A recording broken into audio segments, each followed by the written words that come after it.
Hello students, very good evening. আজি আমাৰ chapter number 1 ৰ ফাৰ্স্ট লেকচাৰ। গতিকে আমি প্ৰথমতে অলপ বেসিক্সৰ বিষয়ে ডিসকাস কৰিলো। তাৰ আগতে আমি চেপ্টাৰটোৰ নামটো জানি লওঁ। যেহেতু তোমালোকে অলৰেডি জানাই তথাপিতো আমি এবাৰ মেনশন কৰি লওঁ। আমি যদি চেপ্টাৰটোৰ নাম ইংলিছত লওঁ তেতিয়াহ'লে ৰিয়েল নাম্বাৰছ আৰু যদি আমি অসমীয়া চেপ্টাৰটোৰ নাম চাওঁ তেতিয়াহ'লে চেপ্টাৰটোৰ নাম হ'ব বাস্তৱ সংখ্যা, যেটো তোমালোকে অলৰেডি জানাই। ওকে, সো আমি ইয়াৰ কিছুমান বেসিক্স ভাল ধৰণে জানি ল'ব লাগিব। 2-3 মিনিটৰ ভিতৰত আমি বেসিক্সখিনি জানি লওঁ, তাৰ পাছত আমি চেপ্টাৰটো ভিতৰলৈ সোমাম। যদি তোমালোকে বেসিক্সখিনি নিহিকা তেতিয়াহ'লে তোমালোকৰ চেপ্টাৰটো বুজি পাবলৈ অলপ প্ৰবলেম হ'ব। যেহেতু আমাৰ চেপ্টাৰটোৰ পৰা ফুল মাৰ্কছ লাগিব, গতিকে আমি এটাও কনসেপ্ট খেলিমেলিকৈ আমি পাৰ কৰিব নিবিচাৰোঁ। গতিকে প্ৰতিটো কনসেপ্ট আমি যাতে ভাল ধৰণে বুজিব পাৰোঁ তাৰ ওপৰত আমি চকু দিব লাগিব। আমি যদি নাম্বাৰছৰ কথা কওঁ, মানে সংখ্যাৰ যদি কথা কওঁ, আমি কিছুমান কথা আমি জানিব লাগিব। মই যদি কওঁ কাউণ্টিং নাম্বাৰছ বুলি ক'লে কোনখিনি কওঁ? কাউণ্টিং নাম্বাৰ মিনছ আমি যদি অসমীয়াত কওঁ গণনা কৰিব পৰা সংখ্যা। গণনা কৰিব পৰা সংখ্যা কোনখিনি আছে? কাউণ্টিং কৰিব পৰা নাম্বাৰবিলাক হৈ গ'ল 1, 2, 3 এনেকৈ আমি অসীমলৈকে গৈ থাকিব পাৰোঁ, ইনফাইনাইট হৈ থাকিব, ৰাইট? আৰু ইহঁতকে আমি কি বুলি ক'ব পাৰোঁ? যিখিনি গণনা কৰিব পাৰোঁ বা কাউণ্টিং কৰিব পাৰোঁ ইহঁতকে আমি নেচাৰেল নাম্বাৰছ বুলি কওঁ। আমি যদি অসমীয়াত কওঁ সিহঁতক কম স্বাভাৱিক সংখ্যা। ঠিক আছে?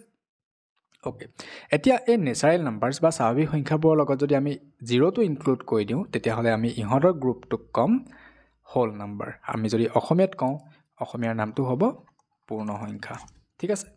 ওকে, এতিয়া তোমালোকে এটা কথা মনত পেলোৱাচোন, আমাৰ যে সংখ্যা ৰেখা এডাল আছিলে, এই সংখ্যা ৰেখাডালৰ তোমালোকে চোৱা, সংখ্যা ৰেখাৰ ইয়াত 0 আছে, সোঁ চাইডে কোনখিনি থাকিব? যিখিনি পজিটিভ নাম্বাৰ আছিলে, আৰু 0ৰ লেফ্ট চাইডে যিখিনি নেগেটিভ নাম্বাৰ থাকে সেইখিনি 0ৰ লেফ্ট চাইডে থাকে। এতিয়া আমাৰ এই হোল নাম্বাৰ বা পূৰ্ণ সংখ্যাখিনিৰ লগত আমি যদি সেই নেগেটিভ নাম্বাৰবিলাকো লগাই দিওঁ, যেনেকৈ -1, -2, -3 এনেকৈ গৈ থাকিব, ইহঁতক আমি ক'ম ইণ্টিজাৰ্ছ বা অখণ্ড সংখ্যা। আমি যদি অসমীয়াত কওঁ ইহঁতক ক'ম অখণ্ড সংখ্যা। ঠিক আছে, মনত ৰাখিবা কথাটো। ওকে, এতিয়া আমি জানো অহা সংখ্যাৰ আন এটা টাইপ, ইয়াত আমি লিখিছোঁ ৰেচনেল নাম্বাৰছ, বা আমি যদি অসমীয়াত নামটো কওঁ পৰিমেয় সংখ্যা। পৰিমেয় সংখ্যা বা ৰেচনেল নাম্বাৰছ কোনবিলাক? যিবিলাক আমি P/Q ফৰ্মত এক্সপ্ৰেছ কৰিব পাৰোঁ। বাট এটা কথা মনত ৰাখিবা, Q should not be equal to 0। ঠিক আছে, Qটো কেতিয়াও 0 হ'ব নালাগিব। তাৰ মানে মই বুজাই দিছোঁ, চাই লোৱা। মই যদি তোমালোকক এটা সংখ্যা কওঁ 5/9, 5/9টো আমি P/Q ফৰ্মত লিখিব পাৰিছোঁ, গতিকে ই এটা পৰিমেয় সংখ্যা হ'ব বা ৰেচনেল নাম্বাৰছ হ'ব। মই যদি আকৌ কওঁ -5/9, ই হ'বনে? বহুতে হয়তো ভাবিব পাৰে ইয়াত মাইনাছ চিন আহিছে গতিকে নহ'ব নেকি? য়েছ, এইটো পৰিমেয় সংখ্যা হ'ব। মই যদি আকৌ কওঁ 5/-9, ইয়াত মাইনাছটো আহিলে এতিয়া পৰিমেয় হ'বনে নহয় বা ৰেচনেল হ'ব নহয়, কনফিউজ আহিব পাৰে। এগেইন ইউ পৰিমেয় সংখ্যা হ'ব বা ৰেচনেল নাম্বাৰছ হ'ব। গতিকে তোমালোকে এটা কথা বুজি পালা যে মাইনাছটো ওপৰত থাকক তলত থাকক আমাৰ প্ৰব্লেম নহয়। কিন্তু এটা কথা চাবা, 5/0 লিখিলোঁ, 5/0 লিখিলে পৰিমেয় সংখ্যা নহ'ব, কাৰণ আমি লিখিছোঁ ওপৰত যে Q should not be equal to 0। তলত যিটো থাকিব হৰ যিটো হ'ব সি কেতিয়াও 0 হ'ব নালাগিব। আচ্ছা, মই যদি সুধোঁ 5, ই পৰিমেয় সংখ্যা হ'বনে? য়েছ, 5টো পৰিমেয় সংখ্যা হ'ব, কাৰণ আমি জানো 5ৰ তলত 1 আছে, ৰাইট? ওকে, চ' আমি এই কথাকেইটা বুজি পালোঁ। তেতিয়াহ'লে আমি নেক্সট পাৰ্টটো চাই লওঁ। এতিয়া চোৱা, তুমি যিহেতু ক্লাছ 10লৈ পালা, গতিকে তোমাক এনেকৈ নুসুধিব পাৰে যে 5/11 এইটো পৰিমেয় সংখ্যা হয়নে বা ৰেচনেল নাম্বাৰছ হয়নে, বা 3/4 এইটো ৰেচনেল বা পৰিমেয় সংখ্যা হয়নে? তোমাক এনেকুৱা নিচিনা কুৱেশ্যন এতিয়া নুসুধিব পাৰে, কাৰণ আমি অলৰেডি ডিছকাছ কৰি আহিছোঁ। বাই দ্য ৱে, সুধিলেই যেনিবা তুমিতো পাৰিবা ন?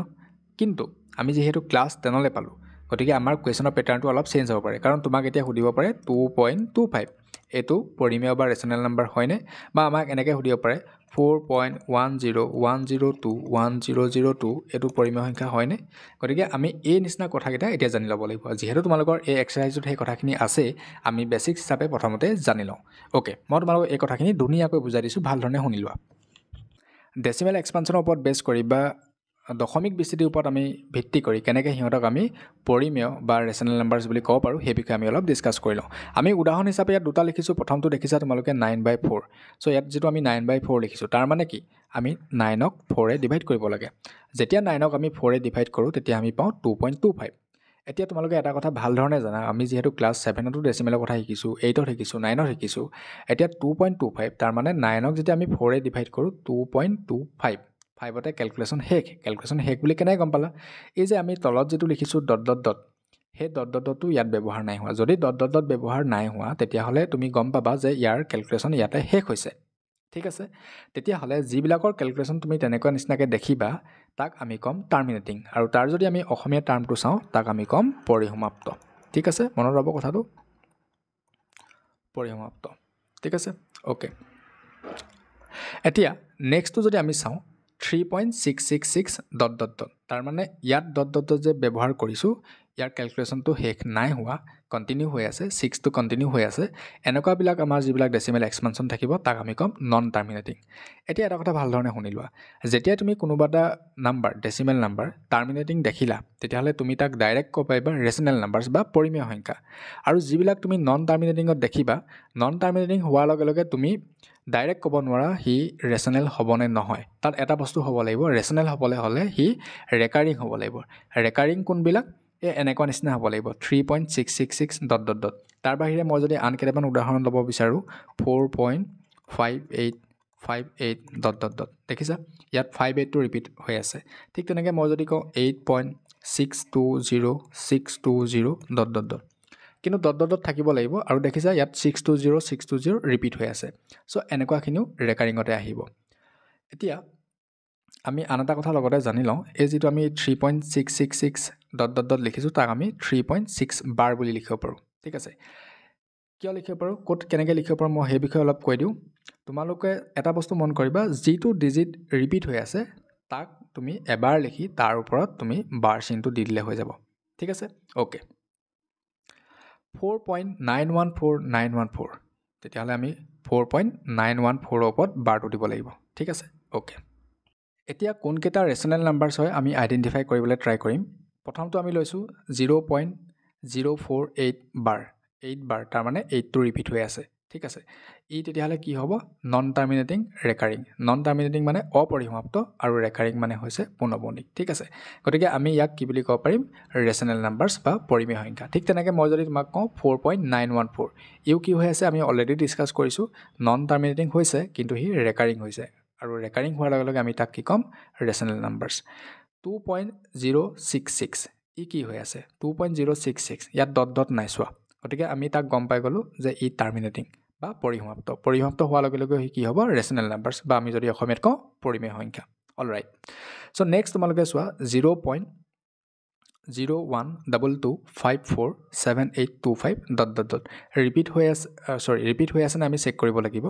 ইয়াত চোৱা কোনো এটা সংখ্যা কোনো পেটাৰ্ণত আহি থকা নাই, যেনেকৈ 914টো আহি আছিলে তেনেকুৱা নিচিনাকৈ ইয়াত অহা নাই, গতিকে আমি তাক ক'ম non terminating non recurring. Recurring নহ'ব। ঠিক আছে, যেতিয়া ই ৰেকাৰিং নহ'ব, নন ৰেকাৰিং হ'ব, তেতিয়াহ'লে আমি তাক ৰেচনেল নাম্বাৰছ ক'ব নোৱাৰোঁ, ই হৈ যাব ইৰেচনেল নাম্বাৰছ।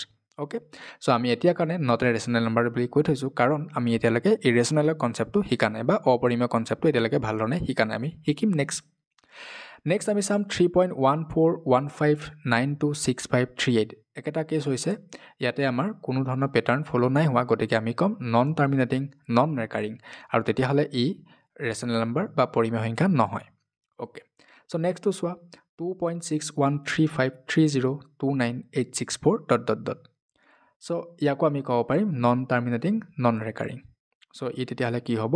ইও এটা ৰেচনেল নাম্বাৰ নহয়। 1.9035741556.9 ... চ' ...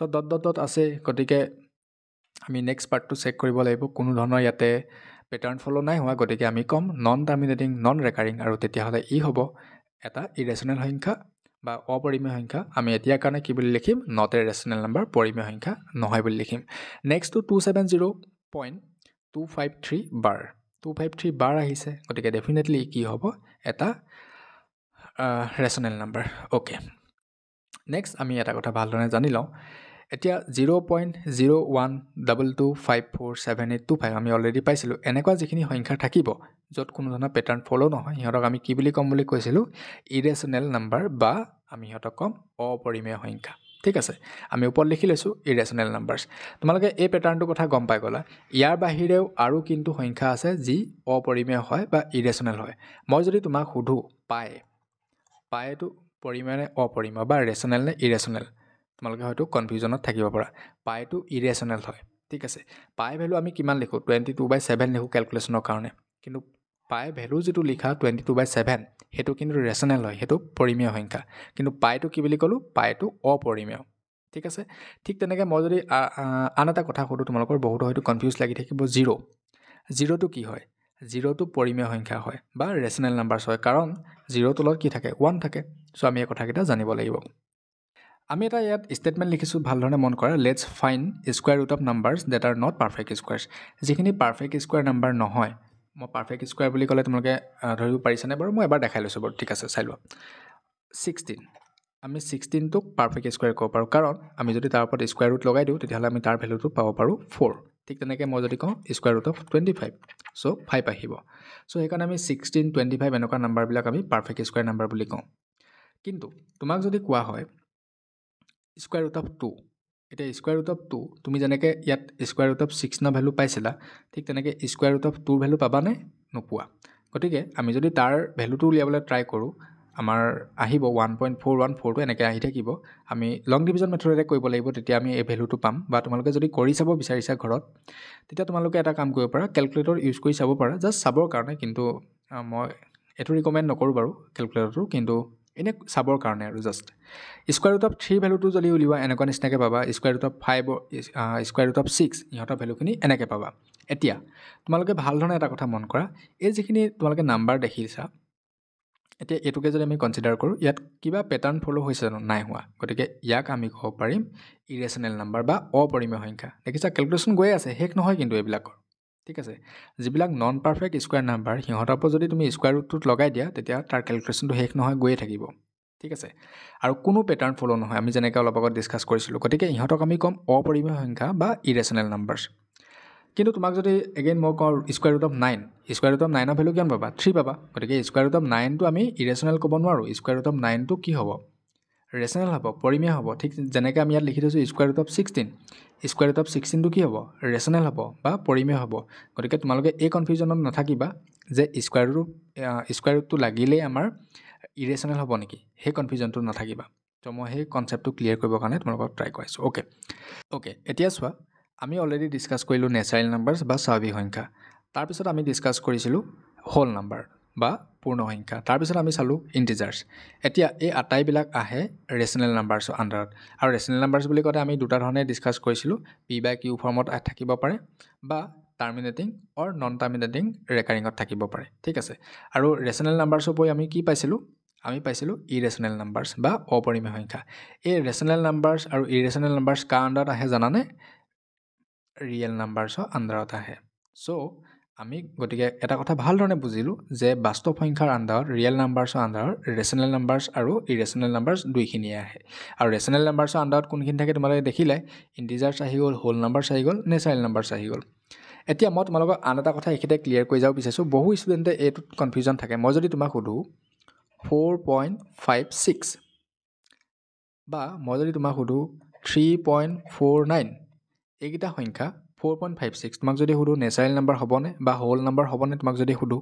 তুমি কি বুলি ক'বা আনচাৰটো বা 3.49 হোল নাম্বাৰ বা নেচাৰেল নাম্বাৰ হ'বনে নেচাৰেল নাম্বাৰ মিনছ স্বাভাৱিক সংখ্যা হোল নাম্বাৰ মিনছ পূৰ্ণ সংখ্যা হ'বনে তোমালোকে চোৱা ইয়াৰ আনচাৰটো হয়তো বহুতে বিভিন্ন ধৰণে ভাবিছা মই কৈ দিছোঁ এইবিলাক কেতিয়াও whole number natural number integers হ'ব নোৱাৰে মই যদি একদম আমাৰ গাঁৱৰ শব্দত কওঁ তেতিয়াহ'লে চোৱা 4.56 দেখিছা 4.56 নহ'ব আমাক একদম গোটা লাগিব যদি অনলি তোমাক 4 সুধিলেহেঁতেন তেতিয়াহ'লে তুমি হোল নাম্বাৰ বুলি ক'ব পাৰিলাহেঁতেন যদি তোমাক অনলি 3 সুধিলে তেতিয়াহ'লে তুমি ক'ব পাৰিলাহেঁতেন এই যে আমাৰ যিটো ডেচিমেলৰ পাৰ্ট আহিছে নহয় এনেকুৱা আহিব নালাগিব এই কথাটো ভালধৰণে মন কৰিবা এই পাৰ্টবিলাক আহিব নালাগিব যদি আহে তুমি তেতিয়াহ'লে তাক হোল নাম্বাৰ নেচাৰেল নাম্বাৰ বা ইণ্টিজাৰ্ছ বুলি ক'ব নোৱাৰিবা এই কথাটো পিছলৈও মনত ৰাখিবা ঠিক আছে অ'কে এতিয়া আমি এটা এক্সাম্পল লওঁ এক্সাম্পলটো তোমালোকে দেখিছা 8/2 আৰু 8ক যদি আমি 2ৰে ডিভাইড কৰোঁ তেতিয়াহ'লে আমি কিমান টাইম পাম 4 টাইমছ পালোঁ অ'কে তুমি হয়তো ভাবিছা